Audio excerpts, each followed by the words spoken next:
இன்னைக்கு என்ன வீடியோ பார்க்க போறோம்னா எங்கச்சிக்கோ சுவாமிநாதர் அவங்க கதைகள் கேட்குவோமா? இமயமலை அடிவாரத்தில் ஒரு மடம். அங்கே ஒரு சன்னியாசி இருந்தார். அவர்கிட்ட ஒருத்தர் வந்தார். சுவாமி, ஆசையை உதற நினைக்கிறேன், முடியல, ஒட்டிக்கிட்டே வருது அப்படின்னாராம். இப்படி உட்கார ஒரு கதை சொல்கிறேன் அப்படின்னு சொல்லி அவர் சொல்ல ஆரம்பித்தாராம். அவர் சொன்ன கதை என்னென்னா, ஒரு ஊரில் ஒரு ஆள் இருந்தான். அவன் பேர் குப்புசாமி. அவங்ககிட்ட எப்பவும் ஒரு பழைய தொப்பி இருக்கும், விடவே மாட்டான். அதனால் அவனை எல்லோரும் தொப்பி சாமி அப்படின்னு தான் கூப்பிடுறது வழக்கம்.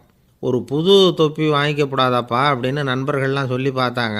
பணத்துக்கு எங்கே போவேன் அப்படின்னு விட்டானான். பணம் வச்சுருக்கான், செலவு பண்ண மனசு வரல, மகா கஞ்சன். பழைய பாட்டில்கள்லாம் வாங்கி விற்றுக்கிட்டு இருந்தான். அப்படி ஒரு தடவை பழைய கண்ணாடி சாமான்களை ஏலத்தில் எடுத்தப்போ அதில் ஒரு அருமையான சென்ட்டு பாட்டில் கிடச்சிது. உடனே ஒரு ஐடியா பண்ணான். அந்த சென்ட்டை சின்ன சின்ன பாட்டில்களில் அடைச்சி ஜன்னல் ஓரமாக அடுக்கி வச்சுட்டான். அதை விற்றா நிறைய பணம் கிடைக்குமே. அதனால் இதுக்கு இடையில் ஒரு நாள் அவன் அப்படியே உட்காந்துருந்தான். அந்த நேரம் நண்பன் வந்தான். ஏண்டா, உன் பழைய தொப்பியை மாற்றப்படாதா? ஊரில் எல்லோரும் கேலி பேசுகிறாங்களே உன்னை தொப்பி சாமின்னு அப்படின்னு சொல்லி கேட்டிருக்கான். இந்த சென்ட்டு பாட்டில் விற்றதும் பணம் வரும், அதுக்கப்புறம் பார்க்கலாம் அப்படின்னு நானா இவன். சரி வா, நீச்சல் குளத்துக்கு போயிட்டு வருவோம் அப்படின்னு கூப்பிட்ருக்கான் நண்பன். 2 பேரும் போனாங்க. அதே நேரம் அந்த ஊர் நீதிபதியும் அங்கே குளிக்க வந்தாராம். அவர்கிட்ட இருந்தது விலை வசந்த ஒரு புது தொப்பி.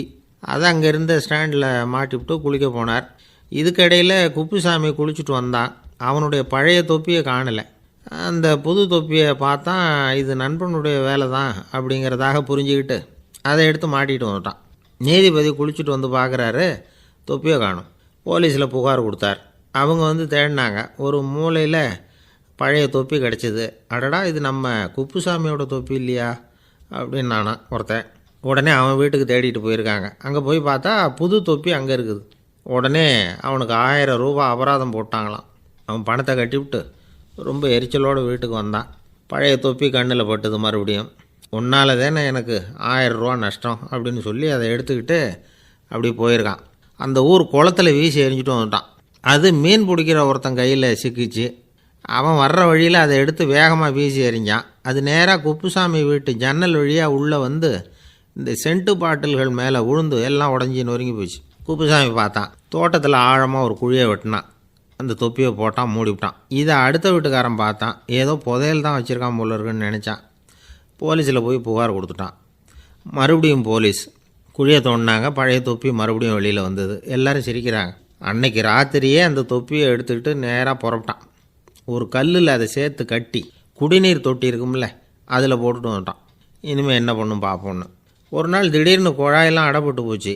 மாநகராட்சி அலுவலர்கள் என்னன்னு பார்த்தா அந்த பழைய தொப்பி குழாயை அடைச்சிக்கிட்டு இருக்குது. இது குப்புசாமியோட தொப்பிங்கிறது தான் எல்லாருக்கும் தெரியுமே. உடனே குடிநீரை பாழாக்கணத்துக்காக குப்புசாமிக்கு கோர்ட்டு 2500 ரூபா அபராதம் போட்டுவிட்டுது. அதையும் கட்டிவிட்டு வெளில வந்தான். கடைசியாக முடிவு பண்ணான். ஒரு நெருப்பு குச்சியை கிழிச்சான். தொப்பியை கொளுத்தினான். எரிஞ்சுது. எடுத்து வெளில எரிஞ்சான். கொஞ்ச நேரத்தில் தீ அணைப்பு படம் வந்துட்டுது. ஆமாம், இவன் எடுத்து எரிஞ்சது வெளியில் விழுந்து வீட்டு கூரையே பற்றிக்கிட்டு எரிய ஆரம்பிச்சுட்டுது.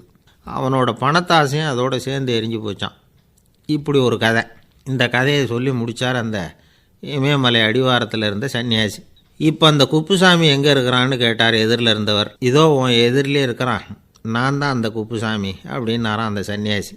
அந்த குப்புசாமிகிட்ட இருந்தது மாதிரி ஒரு பழைய தொப்பி நம்ம ஒவ்வொருத்தர்கிட்டையும் உண்டு. அதை எப்படி தொலைக்கிறதுன்னு தெரியாமல் தடுமாறிக்கிட்டு இருக்கிறோம். அது என்ன தொப்பிங்கிறீங்களா? அதுதான் நம்மை சூழ்ந்திருக்கிற மாயை அப்படிங்கிறார் சுவாமி சின்மயானந்தர். மெய்ஞானம் கிடைக்கிறப்போ மாயை எரிஞ்சு போகும் அப்படிங்கிறது அவருடைய கருத்து.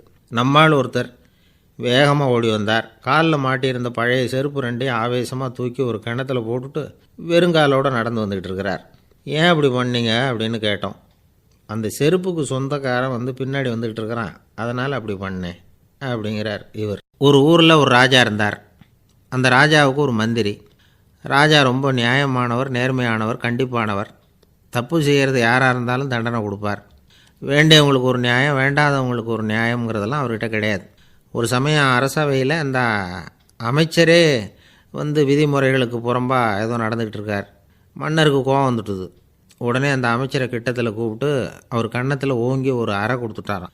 உடனே அந்த அமைச்சர் என்ன பண்ணார் தெரியுமா? நேராக போனார். அங்கே நின்றுக்கிட்டு இருந்த இன்னொருத்தர் கன்னத்தில் ஓங்கி அரைஞ்சார். அறை வாங்கினவர் திகைச்சு போயிட்டார். இவர் ஏன் நம்மளை வந்து அரைகிறார் அப்படின்னு யோசனை பண்ணார். மன்னரும் திகைச்சு போயிட்டார். நாம் இவரை அரைஞ்சா அதுக்காக இவர் போய் இன்னொருத்தரை அரையணுமா அப்படின்னு யோசனை பண்ணார். இவருக்கு என்ன பைத்தியமானு கூட நினைக்க ஆரம்பிச்சிட்டார். ஆனால் என்ன ஆச்சுன்னா, அப்புறம் அமைச்சர் அவர் கவனிச்சிக்கிட்டு இருந்தாரா, அவர் இன்னொருத்தர் அரைஞ்சார் இல்லையா, அந்த அறை வாங்கின ஆசாமியை பார்த்து கத்திக்கிட்டு இருந்தார். யார்? அமைச்சர். ஏன்பா என்கிட்ட அறையை வாங்கிக்கிட்டு இப்படி விவரம் இல்லாமல் நின்றுட்டு இருக்கிறிய, நான் உனக்கு கொடுத்ததை நீ வேறு யாருக்கிட்டையாவது கொடுத்துரு அப்படின்னார். உடனே அந்த ஆள் பார்த்தான், தனக்கு அடுத்தபடியாக நின்றுக்கிட்டு இருந்தவனை ஓங்கி ஒரு அறை அரைஞ்சான். அவன் கன்னத்தை தடவிட்டே யோசனை பண்ணான். இது ஏதோ புரிஞ்சுக்கிட்ட மாதிரி அடுத்தாப்பில் நின்றுக்கிட்டு இருந்தவனை அரைஞ்சான். இப்படி இந்த அறை வந்து மாறி மாறி போய்கிட்டே இருக்குது. ஊர் பூரா பிரயாணம் பண்ண ஆரம்பிச்சுட்டுது. அன்றைக்கி ராத்திரி அந்த ராஜா படுக்கிறதுக்காக போனார். அந்த நேரம் பார்த்து அவர் கன்னத்தில் பலார்னு ஒரு அறை விழுந்தது. நம்மளே அரையிறது யார் அப்படின்னு அதிர்ச்சியோட மன்னர் திரும்பி பார்க்குறாரு. அரைஞ்சது அவரோட மனைவி. என்னாச்சு உனக்குன்னு கத்துனார் ராஜா. உங்களுக்கு தெரியாதா, ஊர் பூரா ஒருத்தர் மாற்றி ஒருத்தர் மூலமாக இந்த அறை வந்து பிரயாணம் பண்ணிட்டு வருது அப்படின்னாங்க அந்த அம்மா. அப்படின்னா ஆரம்பித்த இடத்துக்கே வந்துட்டுதா அப்படின்னாராம் மன்னர். என்ன சொல்கிறீங்கன்னு கேட்டிருக்காங்க. இவர் விவரத்தை சொன்னாராம். அப்படின்னா நீங்கள் ஆரம்பித்து வச்ச இந்த விளையாட்டை நான் முடிச்சு வச்சுட்டேன் அப்படின்னாங்களாம் அந்த அம்மா. மறுநாள் காலை மறுபடியும் அரசவை கூடிச்சு அந்த அமைச்சர் மன்னரை பார்த்து கேட்டார். என்ன மகாராஜா, என்கிட்ட கொடுத்ததை திருப்பி வாங்கிட்டீங்களா அப்படின்னாராம். இப்படி நடக்கும்னு நான் எதிர்பார்க்கவே இல்லைன்னார் மன்னர். ஆனால் நான் எதிர்பார்த்தேன். அது எங்கே போயிட போகுது, ஊர் பூரா சுற்றி கடைசியில் உங்ககிட்ட தான் வந்து சேரும் அப்படிங்கிறது எனக்கு தெரியும் அப்படின்னார் அமைச்சர். இந்த கதை வந்து வேடிக்கையாக இருந்தால் கூட இதில் உள்ள கருத்து முக்கியமானது. இந்த உலகத்தில் பல கருத்துக்கள் இப்படி தான் மாறி மாறி சுற்றி வந்துக்கிட்டே இருக்குது. நம்மளும் ஒருத்தன் தன்னுடைய நண்பன் ஒருத்தனை கடத்தரில் பார்த்தான். உடனே ஓடி போய் பலார்னு ஒரு அறை கொடுத்தானா. அவன் கன்னத்தை தடவிட்டு ஏன்டா என்னை அரைஞ்சேன்னு கேட்டிருக்கான். நீ ஏன்டா என்னை முட்டாள்னு என் மனைவிட்ட போய் சொன்னேன் அப்படின்ட்டுருக்கான் அவன். உன்னை ஒரு முட்டாள்னு சொன்னதுக்காகவா நீ என்ன அரைஞ்ச அப்படின்னு கேட்டிருக்கான் இவன். டேய், நான் அதுக்காக அறையலப்பா, அது ஒரு பெரிய ரகசியம் நான் முட்டாளுங்கிறது. அந்த ரகசியத்தை நீ வந்து ஏன் எங்கள் வீட்டில் போய் சொன்னேன், அதுக்காக தான் அரைஞ்சேன் அப்படின்னு நானும் அவன். ஒரு ஆள் அசையாமல் கிடக்கிறார். அவர் இருக்காரா போயிட்டாராங்கிறத எப்படி முடிவு பண்ணுறோம்? அவர் மூக்குக்கு முன்னாடி புறங்கையை வச்சு பார்க்குறோம், மூச்சு வருதா இல்லையா அப்படிங்கிறத கண்டுபிடிக்கிறதுக்காக. மூச்சுங்கிறது அவ்வளவு முக்கியமான ஒரு விஷயம். சுவாசம் இல்லைன்னா எதுவுமே இல்லை. நம்ம பூமி இருக்க அது கூட சுவாசிக்குதுங்கிறத சோவியத் விஞ்ஞானிகள் கண்டுபிடிச்சிருக்கிறாங்க. பூமிக்கு மேலே இருக்கிற மண் அடுக்கில் காற்றில் உள்ள ஆக்சிஜன் ஆக்சிகரணம் அடையுது அப்படின்னு தான் இதுவரைக்கும் எல்லோரும் நம்பிக்கிட்டு இருந்தாங்க. ஆனால் இப்போ என்ன கண்டுபிடிச்சிருக்கிறாங்கன்னா, அந்த ஆக்சிஜன் பூமிக்குள்ளே 1 கிலோமீட்டர் ஆழம் வரைக்கும் ஊடுருவி போகுதான். பூமிக்குள்ளே 2 பக்கமும் பல கிலோமீட்டர் வரைக்கும் பரவுதான். பூமிக்குள்ளே இருக்கிற நீர்நிலை அடுக்குகள் தான் நுரையீரல் செய்கிற வேலையை செய்யுதான். நம்ம உடம்புல நுரையீரல் இல்லைன்னா ஒன்றும் நடக்காது. ஒரு மரத்தை தலைகீழாக தொங்க போட்டால் எப்படி இருக்கும் அப்படி யோசிச்சு பாருங்கள். அப்படி தான் இதுவும், நுரையீரலும் அப்படி தான் இருக்கும். வலது பக்கம் ஒன்று, இடது பக்கம் ஒன்று. வலது பக்கம் நுரையீரல் கொஞ்சம் பெருசாக இருக்கும். நுட்பமான நரம்பு குழாய்கள் அதில் இருக்கும். கோடிக்கணக்கான நுண்ணிய குழாய்களை வந்து வச்சுக்கிட்டு தான் அது வேலை செய்யுது. 25 கோடி குழாய்கள் இருக்கும். அதை அப்படியே முழுசாக பிரித்து பரப்புனா ஒரு டென்னிஸ் கோர்ட்டில் பாதி பரப்பளவு இருக்குமா. நுரையீரல் நிறம் வந்து கருஞ்சிவப்பு தான். புகை அதிகமாக உள்ளே போச்சுன்னா அது கருப்பாயிடுது. காற்றுல உள்ள பிராணவாயுவை இது இழுத்து எடுத்துக்கிட்டு ரத்தத்தை சுத்தப்படுத்துகிற முக்கியமான வேலையை இது செய்யுது. அசுத்த காற்றை வெளியில் அனுப்பி வச்சுருது. ஒருத்தர் வேகமாக ஓடி வரார், அவருக்கு மூச்சு இறைக்கும். பயங்கரமாக எதையாவது பார்த்து விடுறார், உடனே மூர்ச்சை ஆகிடுவார். இது மாதிரி சமயங்களில் வேறு எந்த தூண்டுதலும் இல்லாமல் நுரையீரல் தானாகவே இயங்கும். இப்படி ஒரு அவசியம் ஏற்படுறப்போ இயக்கத்தை தூண்டி விடுற முக்கியமான இணைப்பு மூளைக்கு கீழே முதுகு எலும்புக்கு மேற்பகுதியில் இருக்குது. அது உடனே சுவாசத்துக்கு அவசர உதவியை கொடுக்குது. இப்போ ஒருத்தர் பேசாமல் உட்காந்துருக்கார். இந்த சமயத்தில் அவருக்கு 1 பங்கு காற்று தேவைப்படுதுன்னு வச்சுக்கோங்க. அவர் எழுந்திரிச்சு நடக்கும் பொழுது 1.5 மடங்கு தேவைப்படும். ஓடுனார்னா 3 மடங்கு தேவைப்படும். படுத்துருக்கிறப்ப 1/2 மடங்கு தான் தேவைப்படும். இதுக்கு நிமிஷத்துக்கு 16 தடவை மூச்சு விட்டாகணும். இப்படி சாதாரணமாக உள்ளே இழுக்கிற காற்று கொஞ்சம்தான் இருந்தாலும் இது மாதிரி 8 மடங்கு காற்றை வந்து உள்ளே இழுத்து வச்சுக்கிற சாமர்த்தியம் நுரையீரலுக்கு இருக்குதான். தண்ணி, நுண்கிருமிகள், ரசாயன பொருள் இப்படி எது உள்ளே போனாலும் நுரையீரல் சமாளிச்சுக்கும். 30 வருஷமாக விடாத புகை பிடிக்கிறவர் தொடர்ந்து உள்ளே அனுப்பி வைக்கிற புகையை கூட சமாளிக்குதுன்னா பார்த்துங்களேன். உள்ளே போகிற புகை நுட்பமான சுவாச முடிச்சுகளை அழிச்சு விடுது.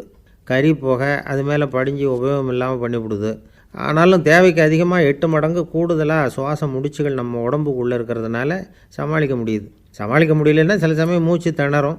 அதை ஒரு எச்சரிக்கையாக எடுத்துக்கிட்டு புகை பிடிக்கிற பழக்கத்தை விட்டுடணும். அதுதான் நல்லது. ஆனால் அப்படி யார் விடுறது? இணை பிரியாத 2 நண்பர்கள் இருந்தாங்களாம். 2 பேரும் விடாமல் சிகரெட்டு குடிக்கிறவங்க. அதில் ஒருத்தன் செத்து போட்டான். இன்னொருத்தன் அதுக்கப்புறம் 2 சிகரெட்டாக குடிக்க ஆரம்பித்தானான். ஏன் இப்படி பண்ணுறேன்னு கேட்டிருக்காங்க. நான் ஒரு சிகரெட்டு தான் குடிக்கிறேன், செத்து போன என்னுடைய ஃப்ரெண்டு இருக்கானே செத்து போனவன், அவனுக்காக இன்னொரு சிகரெட்டு குடிக்கிறேன் அப்படின்னு நானா. இது ரொம்ப ஆபத்து, விட்டுடு அப்படின்னு சொல்லியிருக்காங்க. சரின்னு ஒத்துக்கிட்டான். ஆனால் அதுக்கப்புறமும் ஒரு சிகரெட் வீதமாக குடிச்சிக்கிட்டே இருந்தான். சிகரெட்டு பழக்கத்தை நீ இன்னும் விடலையான்னு கேட்டாங்களாம். அந்த பழக்கத்தை நான் எப்போ விட்டுட்டேன், இப்போ நான் குடிக்கிறது என் ஃப்ரெண்டுக்காக அப்படின்னு நானா. இவங்கெல்லாம் எப்படி திருந்துறது? ஒரு ஊரில் ஒரு ராஜா இருந்தார். பெரிய அரண்மனையில் தான் இருக்கிறார். எல்லா வசதியும் இருந்தது. இருந்தாலும் அவர் எல்லாரும் சொல்கிறது எப்படி தெரியுமா? பிச்சைக்கார ராஜா. அப்படி ஒரு பேர் அவருக்கு நிலச்சி போச்சு. ஜனங்களும் சரி, மற்ற தேசங்களில் உள்ளவங்களும் சரி, அவர் அந்த பேர் சொல்லியே குறிப்பிடுறது வழக்கமாக போட்டுது. இது அவருக்கு ரொம்ப கவலையாக போச்சு. என்ன இது, நம்மளை தேடி வர்றவங்களுக்கெல்லாம் நாம் சோறு போடுறோம், நம்ம புகழ்ந்து பாடல் ஏற்றி கொண்டு வர்ற புலவர்களுக்கெல்லாம் அவங்க எப்படி வந்தாலும் ஒருவேளை சோறு போடணுங்கிறது உத்தரவு. இவ்வளவுலாம் செஞ்சும் நம்மளை போய் பிச்சைக்கார ராஜான்னு எல்லாரும் சொல்கிறாங்களே, அது ஏன், எதுக்காக இப்படி சொல்கிறாங்க? இதுதான் ராஜாவுக்கு குழப்பம். சரி, இதை பற்றி நம்ம அமைச்சர்கள்கிட்ட கேட்கலாமா அப்படின்னு யோசனை பண்ணார். இந்த விஷயத்தை போய் அவங்கக்கிட்ட எப்படி கேட்குறதுன்னு அவருக்கு தயக்கமாக இருந்தது. கௌரவ குறைச்சலாக தெரிஞ்சுது அவருக்கு. சரி, சாதாரண குடிமக்கள்கிட்ட இதை பற்றி கேட்கலாமா அப்படின்னு யோசனை பண்ணார். கேட்கலாம். ஆனால் அவங்க யாரும் ராஜா முன்னாடி வந்து நின்று தைரியமாக பேசக்கூடிய அளவுக்கு இல்லை. ராஜாவோட குழப்பம் நாளுக்கு நாள் அதிகமாக போச்சு. கடைசியாக அவர் ஒரு முடிவுக்கு வந்தார். அதாவது இதை பற்றி ஒரு பிச்சைக்காரங்கிட்டே கேட்டு பார்த்துட்டா என்ன. இதுதான் அவர் பண்ண முடிவு. உடனே மாறு வேஷம் போட்டுக்கிட்டு நகர்வலம் போனார். ஒரு பிச்சைக்காரனை கண்டுபிடிச்சார். இதை பாருப்பா, நம்ம ராஜாவை எல்லாரும் பிச்சைக்கார ராஜான்னே சொல்கிறாங்களே, அதுக்கு என்ன காரணமாக இருக்கும் அப்படின்னு கேட்டார். அதுக்கு அவன் சொல்கிறான், இதுக்கான பதிலை இன்னும் ஒரு 30 நாளில் சொல்கிறேன் அப்படின்னா. உடனே இவருக்கு சந்தோஷம். உண்மையை அவங்ககிட்ட சொன்னார். நான் வேறு யாரும் இல்லை, நான் தான் இந்த நாட்டு ராஜா. இப்போ நீ என் கூடவே வந்துடு, அரண்மனையிலேயே தங்கிக்கோ. 30 நாள் கழித்து எனக்கு பதில் சொல்லிவிட்டு அதுக்கப்புறமா நீ போகலாம் அப்படின்னு சொல்லி அழைச்சிட்டு வந்துட்டார். அரண்மனையில் ஒரு மூலையில் அவன் தங்கறதுக்கு இடம் கொடுத்தார். தினம் 2 வேளையும் இவனுக்கு சோறு போடுங்க அப்படின்னு உத்தரவு போட்டார். ராஜா கொடுத்த இடத்துல போய் உக்காந்துக்கிட்டான் அந்த பிச்சைக்காரன். தினமும் அந்த அரண்மனையில் நடக்கிறதையெல்லாம் கவனிச்சிக்கிட்டு வந்தான். வேளைக்கு சாப்பாடு வரும், சாப்பிட்டுக்கிட்டு இருக்கான். இப்படி 30 நாள் முடிஞ்சுது. ராஜா வந்தார். என்ன, என்னோட கேள்விக்கு பதில் என்னன்னு கண்டுபிடிச்சிட்டியான்னார். கண்டுபிடிச்சிட்டேன்னா. என்ன எல்லாரும் பிச்சைக்கார ராஜான்னு சொல்கிறாங்களே, அது நியாயமாக படுதா உனக்குன்னு கேட்டார். நியாயமாக தான் படுது, சந்தேகம் இல்லாமல் நீங்கள் பிச்சைக்கார ராஜா தான். என்ன தான் நீங்கள் வசதியோடவும் படைபலத்தோடவும் இருந்தால் கூட நீங்கள் எங்கள் வர்க்கத்தை சேர்ந்த ஆசாமி தான் அப்படின்னு அடித்து சொல்லிவிட்டான் அந்த ஆள். ஏனால் அப்படி சொல்கிறேன்னு கேட்டார் இவர். அரசே, ஒரு உண்மையை கண்டுபிடிச்சி சொல்கிறதா நான் உங்ககிட்ட சொன்னேன். நீங்கள் ராஜ பரம்பரைன்னா உடனே உங்கள் கழுத்தில் கிடக்கிற முத்து மாலையை கழட்டி பரிசாக கொடுத்துருப்பீங்க, பொன்னையும் மணியையும் கொடுத்துருப்பீங்க. ஆனால் நீங்கள் அப்படி செய்யலை. என்னை ஒரு மூலையில் உட்கார வச்சு 2 வேளை சோறு போட சொன்னீங்க. உங்களை தேடி யார் வந்தாலும், யார் பாராட்டி பேசினாலும் அல்லது பிரச்சனைகளை சொன்னாலும் நீங்கள் செய்கிற ஒரே காரியம் சோறு போடுறது தான். பிச்சைக்காரனுக்கு சோறு மட்டும்தான் உலகம். உங்கள் விஷயத்திலையும் நீங்கள் அப்படி தான் நினைக்கிறதாக தெரியுது. நல்லா கவனிங்க. எந்த ஒரு பிரச்சனைக்கும் சோறு தான் முடிவுன்னு நினைக்கிறீங்க பாருங்கள். நீங்கள் சந்தேகமில்லாத எங்களை சேர்ந்த ஆள் தான் அப்படின்னு விட்டான் அந்த பிச்சைக்காரன். அதுக்கப்புறம் தான் அந்த ராஜா தன்னுடைய தவறுகளையெல்லாம் திருத்திக்கிட்டாராம். பசின்னு வர்றவங்களுக்கு சோறு தான் போடணும், அது தப்பு இல்லை. பாராட்ட வர்றவங்களுக்கெல்லாம் சோத்தையே போட்டு அனுப்புனா இப்படி தான் பேர் வரும். எனக்கு தெரிஞ்ச ஒருத்தர் தினமும் யாராவது ஒருத்தரை தன் வீட்டுக்கு அழைச்சிட்டு போவார், சாப்பாடு போட்டு அனுப்புவார். முன்னறிவிப்பு இல்லாமல் திடீர்னு ஒரு விருந்தாளியோட வீட்டில் போய் இவர் நிற்கிறது வழக்கம். அந்த அம்மாவும் இவருக்காக தயார் பண்ணி வச்சுருந்ததை இவர் அழைச்சிட்டு வந்திருக்கிற விருந்தாளிக்கு போட்டுருவாங்க. விருந்தாளி சாப்பிட்டுட்டு போனதுக்கப்புறம் இவர் மனைவிகிட்ட உனக்கு சிரமம் வேணாம் அப்படின்னு சொல்லிவிட்டு பக்கத்தில் உள்ள ஒரு ஹோட்டலுக்கு போய் காசு கொடுத்து சாப்பிட்டுட்டு வந்துடுவார். பல நாள் இப்படி நடக்கும். ஒரு நாள் அவரை தனியாக கூப்பிட்டுக்கிட்டு போய் ஏன் இப்படி பண்ணுறீங்கன்னு கேட்டோம். அதுக்கு அவர் சொல்கிறாரு, எங்கள் வீட்டு சாப்பாட்டிலேருந்து தப்பிக்கிறதுக்கு எனக்கு வேறு வழி எதுவும் தெரியல சார், அதனால தான் இப்படி பண்ணிகிட்ருக்கிறேன் அப்படின்னார் ரொம்ப பரிதாபமாக. ஒரு ஆசாமி வேகமாக ஓடிக்கிட்டு இருந்தான். ஏன் இப்படி ஓடுறேன்னு கேட்டார் இன்னொருத்தர். அங்கே ஒரு ஆள் அடிபட்டு கிடக்கிறான், அதை பார்த்தேன், உடனே ஓடுறேன்னா. எங்கேன்னு கேட்டார். ஆஸ்பத்திரிக்குன்னா. ஒரு ஆள் அடிபட்டு கிடக்கிறத பார்த்தா உடனடியாக நாம் செய்ய வேண்டியது முதல் உதவி, அதுக்கப்புறம் தான் ஆஸ்பத்திரி. இன்றைக்கி விபத்துங்கிறது சர்வசாதாரணமாக நடந்துக்கிட்டு இருக்குது. வாகன விபத்து, வெடிகுண்டு விபத்து, தீ விபத்து, கட்டடம் சரியறது, பூகம்பம், இப்படி நிறைய நடக்குது. ஒரு விபத்தை பார்த்துட்டா நம்மளில் பல பேர் நமக்கு என்னத்துக்கு வம்புன்னு ஒதுங்கி போயிடுறதும் உண்டு. சில பேர் துணிஞ்சு கிட்ட போய் உதவி செய்கிறதும் உண்டு. அப்படி உதவி செய்ய நினைக்கிறவங்களுக்கு உபயோகப்படுற தகவல் இது. விபத்தில் காயமடைஞ்சவங்களை 3 பிரிவாக பிரிக்கலாமா. முதல் வகை கொஞ்சம் சீரியஸானது, உயிருக்கு உடனே ஆபத்து தரக்கூடியது. மூளை காயம், முகம், கழுத்து காயங்கள், இருதயம், நுரையீரல் காயங்கள், வயத்தில் உள்ளுறுப்பு காயங்கள், அதிகப்படியான இரத்தப்போக்கு, இதனால எல்லாம் பாதிக்கப்பட்டிருந்தால் அது முதல் வகை அப்படின்னு நாமளே மனசுக்குள்ளே முடிவு பண்ணிக்கணும். இவங்களுக்கெல்லாம் உடனடியாக முதல் உதவி கொடுக்கணும். தாமதப்படுத்தாமல் ஆஸ்பத்திரிக்கு கொண்டுகிட்டு போயிடணும். இப்படி கொஞ்சம் எச்சரிக்கையாக நடந்துக்கிட்டால் அவங்களில் பல பேரை காப்பாற்றி போடலாம். 2வது வகை எப்படின்னா, முதல் உதவி விரைவாக கிடைச்சா உயிர் பிழைக்கக்கூடிய மார்பு காயங்கள், கைகால் எலும்பு முறிவு, இடுப்பு முதுகெலும்பு காயம், சீரான இரத்த சேதம், இப்படிப்பட்டவங்களை 2வது வகையாக பிரிக்கணும். ஆபத்து இல்லாத சிராய்ப்புகள், சிறு காயங்கள், இரத்த உறைவுகள், இதனால் பாதிக்கப்படுறவங்க 3வது வகை. ஒருத்தர் தலையில் அடிபட்டு நினைவு விழுந்துட்டார்னு வச்சுங்க, அவருக்கு வாந்தி வர்றதுனால புறையேறி மூச்சு அடைப்பு உண்டாகும். இப்படி ஆகாமல் இருக்கிறதுக்காக தலையை ஒரு பக்கமாக சாய்ச்சி வைக்கலாம். நாடி துடிப்பையும் இதய துடிப்பையும் தொட்டு பார்க்கணும். அது குறைஞ்சிருந்தாலும் சரி, நின்று இருந்தாலும் சரி, அவர் மார்பை நிமிஷத்துக்கு 80 தடவை உள்ளங்கையால் அழுத்தி இதய துடிப்பை மீட்கிறதுக்கு உதவி பண்ணணும். கழுத்தில் காயம்பட்டாலும் ஆபத்து அதிகம். கழுத்துக்கு அடியில் ஒரு துண்டை மடித்து வைக்கலாம்.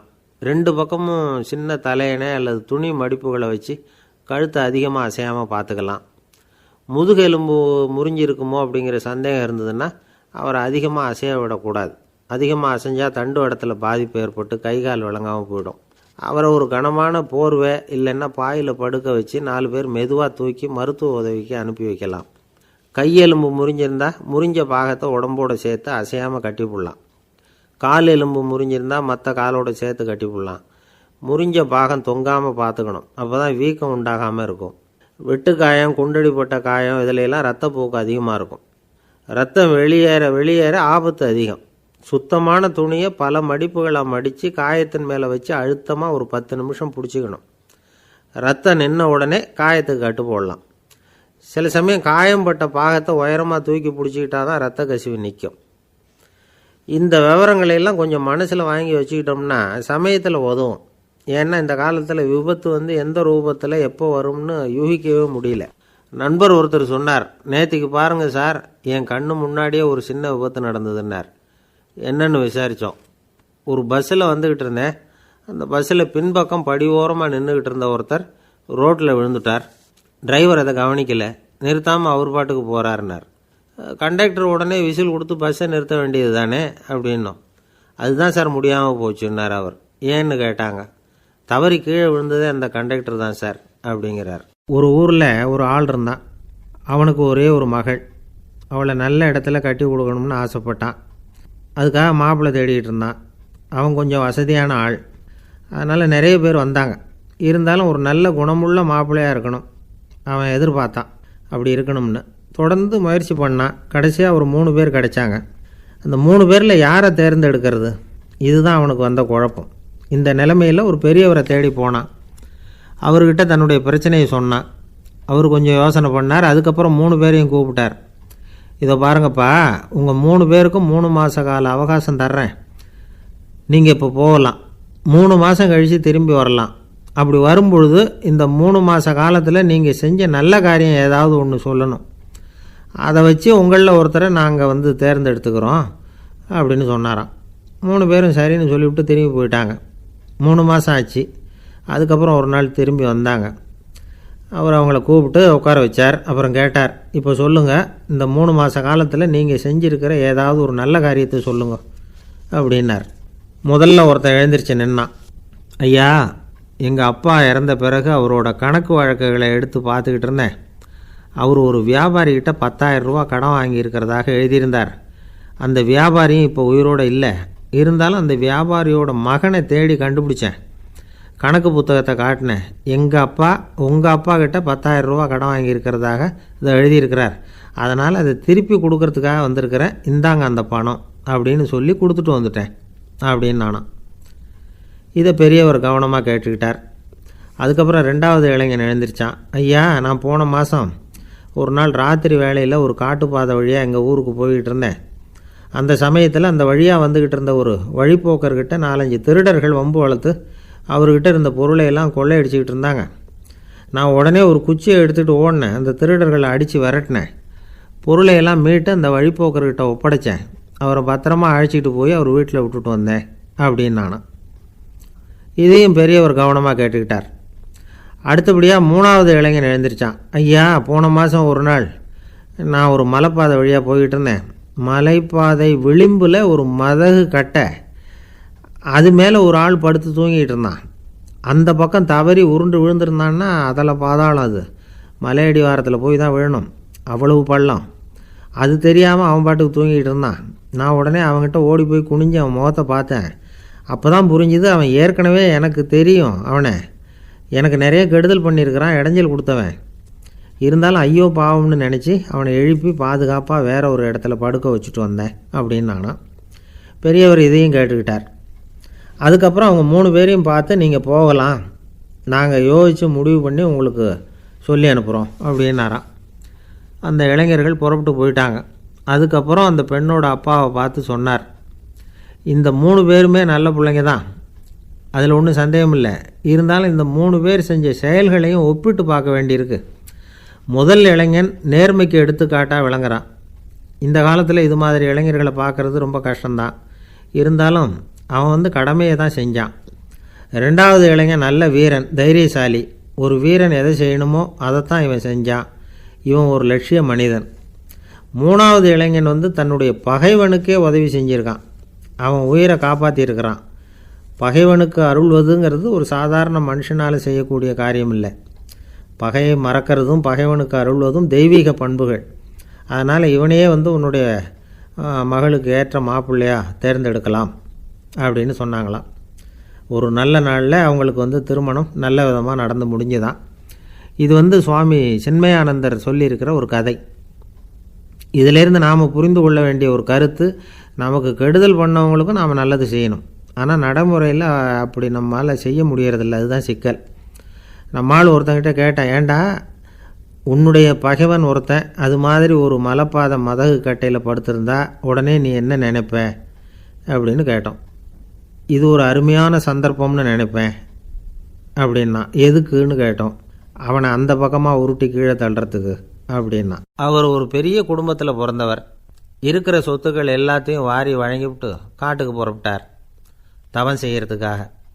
இருந்தது பூராவும் கொடுத்துட்டார். இனிமேல் எதுவுமே இல்லை கொடுக்கறதுக்கு. அப்போது கடைசியாக ஒருத்தன் கையை நீட்டினான். ஐயா, ஏதாவது கொடுங்கன்னா. அவர் பார்த்தார். கட்டியிருக்கிற வேட்டியை தவிர வேறு எதுவுமே இல்லை. 8 முழம் பட்டு வேட்டி, ஜரிகை கரையோடு இருக்குது. கடைசியாக அதை தான் எடுத்து கட்டிக்கிட்டு அவர் புறப்பட்டுக்கிட்டு இருக்கிறார். அவர் பார்த்தார், எதிரில் அவன் பரிதாபமாக நின்றுக்கிட்டு இருக்கிறான். அந்த 8 முழ வேட்டியை 2ஆக கிழிச்சார். 4 முழத்தை அவங்ககிட்ட கொடுத்துட்டு மீதி 4 முழத்தை தன்னுடைய இடுப்பில் கட்டிக்கிட்டு அவர் காட்டுக்கு போயிட்டார். இவன் என்ன பண்ணான் தெரியுமா? கையில் கிடைச்ச 4 முழத்தை எடுத்துக்கிட்டு கடை வீதிக்கு போனான். பழைய பட்டு வேட்டி ஜருகை இதெல்லாம் விலைக்கு வாங்குகிற வணிகர் ஒருத்தர் இருந்தார். அவர்கிட்ட போனான். இதை விலைக்கு எடுத்துக்கிறீங்களான்னு கேட்டான். அவர் வாங்கி பார்த்தார். ஆகா, ரொம்ப அருமையான வேட்டி, விலை ஒசந்த ஜருகை, இது ஏது உனக்குன்னு கேட்டார். அவன் நடந்ததை சொன்னான். அப்படின்னா ஒன்று செய், இந்த வேட்டியோட இன்னொரு பாதியையும் மெதுவாக வாங்கிட்டு வந்துரு, உனக்கு நிறைய பணம் தரேன் அப்படின்னார் அந்த வணிகர். இவன் கொஞ்சம் யோசனை பண்ணி பார்த்தான். கொஞ்சம் இருங்க, தான் வந்துவிடுறேன் அப்படின்னு சொல்லிவிட்டு நேராக காட்டுக்கு போனான். அவர் எங்கே இருக்காருன்னு தேடி கண்டுபிடிச்சான். அவர் ஒரு இடத்துல தவக்கோலத்தில் இருக்கிறார். கட்டியிருந்த இடைவேட்டியும் அவரை அறியாமலே நழுவி கீழே விழுந்து கிடக்குது. இவனுக்கு ரொம்ப வசதியாக போச்சு. அவரை கேட்க வேண்டிய அவசியமே இல்லை. மெதுவாக சத்தம் போடாமல் அடிமேல் அடி வச்சு நெருங்கினான். அவர் கண்ணை மூடிக்கிட்டு அவர் பாட்டு நின்றுக்கிட்டு இருக்கார். இவன் மெதுவாக போய் கீழே கிடந்த அந்த துணியை எடுத்துக்கிட்டு சத்தம் போடாமல் திரும்பி நடந்தான். அப்படி கொஞ்சம் தூரம் நடந்திருப்பான். அப்படி ஓட ஆரம்பிக்கிற சமயத்தில் அவன் காலில் கீழே கிடந்த முள் ஒன்று நறுக்குன்னு தைச்சி விட்டுது. வலி தாங்க முடியாமல் அம்மான்னு கத்திவிட்டான். இந்த சத்தத்தினால கண்ணை மூடி நின்றுக்கிட்டு இருந்த அவர் தவம் கலைஞ்சிது. மெதுவாக கண்ணை திறந்து பார்க்குறார். தன் இடையில இருந்த வேட்டி அவன் கையில் இருக்குது. இப்போ அவர் நினைக்கிறாராம், இந்த வேட்டி மேலே நான் வச்ச ஆசை அல்லவா அவனை திருடன் ஆக்கிவிட்டுது அப்படின்னு நினச்சாராம். இது எப்பேற்பட்ட மனநிலைங்கிறத கொஞ்சம் யோசிச்சு பாருங்கள். தான் ஒரு பொருள் மேலே வைத்த பற்று இன்னொரு மனிதன் திருடனாக ஆகிறதுக்கு காரணமாயிட்டுதே அப்படின்னு நினைக்கிறார். அப்படி நினச்ச அவர் யார் தெரியுமா? அவர் தான் மகாவீரர். இழந்துட்டேங்கிறியே, நீ என்னத்தை கொண்டு வந்த இங்கே இழக்கிறதுக்கு? நீ என்னத்தை உண்டாக்குன இது அழிஞ்சுட்டுதுன்னு சொல்கிறதுக்கு? இது அவருடைய சிந்தனை. இன்றைக்கி நம்ம சிந்தனையெல்லாம் வேறு மாதிரி இருக்குது. ஒருத்தன் நடுத்தெருவில் உட்காந்து அழுதுகிட்டு இருந்தான். அந்த வழியாக வந்தவர் கேட்டார், ஏன்ப்பா அழற அப்படின்னு கேட்டார். 5 ரூபா சார், இந்த இடத்துல விழுந்துட்டுது, ரொம்ப நேரமாக தேடுறேன், கிடைக்காது போல இருக்கு அப்படின்னா. எப்போ தொலைஞ்சுது அப்படின்னு கேட்டார். அது எனக்கு தெரியாது சார், பணத்தை தொலைச்சவன் தேடி பார்த்துட்டு போயிட்டான், நான் அவனுக்கு பின்னாடி தேட வந்தவன் அப்படின்னு சொல்லிவிட்டு மறுபடியும் தேட ஆரம்பித்தானா. ஒரு ஆள் இருந்தான், நிறைய பணம் சம்பாதிச்சான், ஆனால் செலவு பண்ண மனசு வரல, கருமி. அவன் என்ன பண்ணான், சேர்த்த பணம் பூராவையும் ஒரு மரத்தடியில் புதைச்சி வச்சுருந்தான். வாரத்துக்கு ஒரு தடவை அந்த மரத்தடிக்கு வருவான், புதைச்ச இடத்த ஆவலோடு பார்த்துக்கிட்டு இருப்பான், அதுக்கப்புறம் போயிடுவான். அவ்வளவுதான். ஒரு நாள் ஒரு திருடன் வந்தான், இவன் புதைச்சி வச்சுருந்ததெல்லாம் எடுத்துகிட்டு போயிட்டான். இது தெரிஞ்சு போச்சு. அந்த கருமி புலம்ப ஆரம்பிச்சிட்டான். இவன் புலம்பலை கேட்டதும் அக்கம் பக்கத்தில் இருந்தவங்கெல்லாம் ஓடி வந்தாங்க. என்ன விஷயம்னு விசாரித்தாங்க. இவன் சொன்னான். ஒரு பெரியவர் கேட்டார், ஏப்பா வாரம் இந்த இடத்த பார்க்குறதாக சொன்னியே, எப்போவாவது இதில் இருக்கிற பணத்தை எடுத்து செலவு பண்ணியிருக்கியா அப்படின்னு கேட்டார். நான் அப்பப்போ அதை பார்க்குறது தான் வழக்கம், அதை தொட்டதே இல்லைன்னு அவன். சரி, அப்படின்னா இப்போவும் நீ அதே மாதிரி வாரம் ஒரு தடவை இந்த இடத்த பார்த்துட்டு போகலாமே அப்படின்னாராம் அந்த பெரியவர். அதுவும் சரிதானே, எவ்வளவு காலமானாலும் அவன் அந்த பணத்தை எடுத்து செலவு பண்ண போகிறதில்ல. அப்படி இருக்கிறப்ப உள்ளே பணம் இருந்தாலும் ஒன்று தான், இல்லாமல் போனாலும் ஒன்று தான். இதிலேருந்து என்ன புரியுதுன்னா, ஒருத்தர்கிட்ட இருக்கிற பணத்தை கொண்டு அவர் பணக்காரரா ஏழையா அப்படின்னு முடிவு செய்கிறது சரியில்லை. அந்த செல்வத்தை அனுபவிக்கிற திறன், பயன்படுத்துகிற திறன், அதை வச்சு தான் அவர் ஏழையா பணக்காரரா அப்படிங்கிறத நிர்ணயம் பண்ணணும். அதுதான் சரி. செலவு பண்ண தெரியாதவன் சேகரம் பண்ணிகிட்டே இருக்கிறதுனால என்ன பிரயோஜனம்? தலைமுடியே இல்லாதவன் தாராளமாக சீப்புகளை வாங்கி சேகரம் பண்ணுறது மாதிரி தானே இது. சில சமயம் செலவு பண்ண நாம் தயாராக இருந்தால் கூட அந்த செல்வம் நமக்கு பயன்படுறதில்ல. அரேபியாவில் ஒரு நகை வியாபாரி விலை உயர்ந்த முத்துக்களை எல்லாம் அவர் வச்சு வியாபாரம் பண்ணிகிட்டு இருந்தார். அவர் ஒரு சமயம் ஒரு பாலைவனம் வழியாக போயிட்டு இருக்கிறார் ஒட்டகத்தில். அப்போது திடீர்னு கடுமையான புயல் வீச ஆரம்பிச்சுட்டுது. திசை தவறி இவர் எங்கேயோ வந்துட்டார். கூட வந்தவங்களையும் காணலை, எங்கே போனாங்களோ தெரியல. இவர் ரொம்ப பயந்து போய் அங்கே எங்கேயுமா அலைஞ்சு திரியிறார். வழியே தெரியல, பசி கடுமையாயிட்டுது. ஒட்டகத்து முதுகில் ஒரு மூட்டை இருந்தது, அதை பிரித்து பார்த்தார். உள்ளே ஏதாவது இருக்கான்னு தேடி பார்க்குறார். அது வரைக்கும் கண்ணில் தட்டுப்படாத அபூர்வமான ஒரு பை கண்ணில் பட்டுது. ஆஹா, அதில் ஏதாவது சாப்பிட்றதுக்கு இருக்கும் அப்படின்னு நினச்சி ஆவலாக அதை பிரித்து பார்க்குறார். அந்த பையில் விலை உயர்ந்த முத்துக்கள் நிறைய இருந்துதான். அப்போ தான் அவர் நினச்சாராம், விலை உயர்ந்த முத்துக்கள் கூட சாப்பிட்றதுக்கு உணவாக முடியாது அப்படிங்கிறத புரிஞ்சுக்கிட்டாராம். எந்த நேரத்தில் எது நமக்கு தேவையோ அது நமக்கு தாராளமாக கிடைக்கணும். அப்படி அது கிடைக்கிறதுக்கு நம்மக்கிட்ட இருக்கிற செல்வம் பயன்படணும். அது நமக்கும் பயன்படலாம், நம்ம மூலமாக அடுத்தவங்களுக்கும் பயன்படலாம். அதுதான் செல்வத்தின் பயன். ஒரு மரத்தடியில் ஒருத்தன் உட்காந்து அழுதுகிட்டு இருந்தான். அந்த பக்கமாக வந்த இன்னொருத்தன், ஏப்பா அழுதுகிட்டு இருக்கிறேன்னு கேட்டான். இந்த இடத்துல தான் பூமிக்கு அடியில் பணம் இருக்குது, புதைச்ச இடம் தெரியல, அதான் அழறேன் அப்படின்னா. நல்லா ஞாபகப்படுத்தி பாரு, எந்த இடத்துல புதைச்ச அப்படின்னு கேட்டான் இவன். அது எப்படி எனக்கு தெரியும், புதைச்சி வச்சிருக்கிறவன் நான் இல்லையே, எங்கள் எதிர்த்த வீட்டுக்காரன் அப்படின்னானா இவன். ஒரு ஊரில் ஒரு ராஜா இருந்தார். அந்த ராஜாவுக்கு ஒரு மந்திரி.